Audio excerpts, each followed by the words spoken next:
Assalamualaikum. Selamat petang. Selamat pagi. 21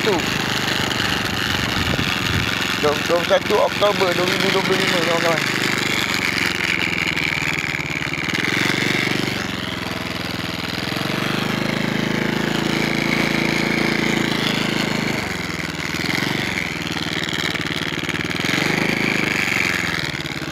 Keluar. Balik. Keluar pada kandang tu. Kayu ni kita nak jabut ni. Kita nak tanya Pak Mat dengan Cikgu Bok ni.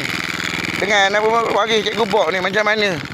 Daripada mana dia dapat kebenaran untuk bawa balik kayu tu. Kayu yang kita susun dekat kandang bapak kita gitu. Nak kena curi dengan dia, nak kena bagi kebenaran untuk dia buat kandang.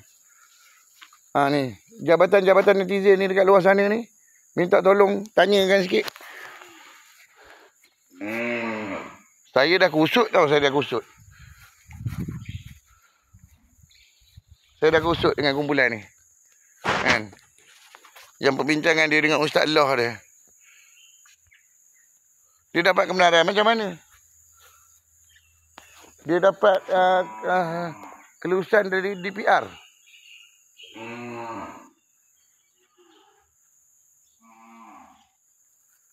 Kau jadi macam mana? Yang lembu tu kita bawa balik tu. Dia kata kita ni tak bayar apa benda. Hak ni yang putih-putih dengan Ustaz Allah atau apa benda. Dia boleh tipu dalam CIMB tu. Pembiayaan mana? Saya ni berjanji sejak bila? Statement saya, Ustaz jangan menipu, Ustaz.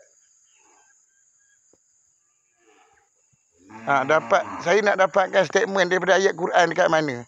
Yang tulisnya Pak Mat ni dengan apa benda kumpulan kau ni boleh ambil lembu dekat situ, boleh curi. Sebab zaman 140,400 tahun lagi tu tak ada. Tiba-tiba maring dengan kau ada. Tolong tunjuk sikit. InsyaAllah. Kalau boleh tunjuk kita nak. Itulah. Sebab nampak pelik sangat. Nampak pelik sangat. Okey, terima kasih. Kita jumpa lagi. Nak kira jatuh macam mana? Kau nak kapi-kapi kan apa benda gitu?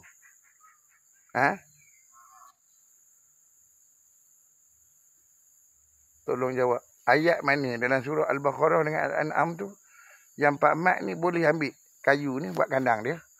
Yang kawan tu boleh jual, cikgu tu boleh jual. Kawan tu jadi penyakit reput. Tahu? Kalau betul saya nak ustaz pun dapat penyakit reput juga. Nanya saya. Okey, terima kasih. Kita jumpa lagi next video insya-Allah.